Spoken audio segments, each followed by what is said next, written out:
My name is Maria Beltsos, and I will be doing a presentation on my favorite brain part, which is the amygdala.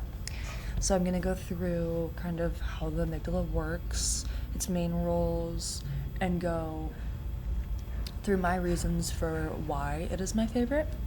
So, beginning with its main role. Its main role is to identify and signal possible threats through the activation of fear-related behaviors. It is found in the temporal lobe of the brain, and it serves as a hub for emotional behaviors. It is an almond-shaped collection of nuclei, which receives inputs from all senses and visceral inputs. So, the visceral inputs are from the hypothalamus, the septal area, orbital cortex, and parabrachial nucleus. Olfactory sensory information comes from the olfactory bulb. Auditory, visual, and somatosensory information comes from the temporal and anterior cingulate cortices.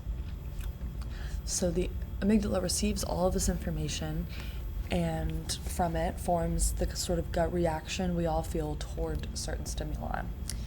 It is involved in a primitive type of emotional learning and is where memory and emotions are linked, forming long-term memories, storing in the hippocampus.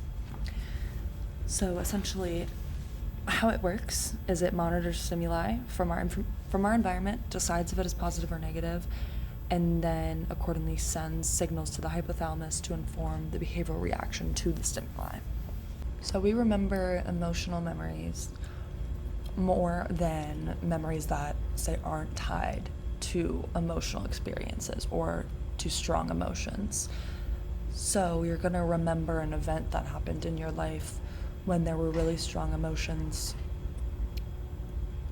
associated with it, rather than just maybe what you ate for dinner last Tuesday. So the reason that this happens is, evolutionarily speaking, the amygdala forms associations with these strong emotions to help aid in similar events that will occur later on in life. And the way it's stored is because it's stored in the hippocampus, and when an emotional event occurs, both the amygdala and the hippocampus are activated at the exact same time. And then moving on to what I have labeled as universal language. The amygdala uses social skills or social signals to rapidly decipher between threatening or rewarding associations, especially in facial recognition or facial expression recognition.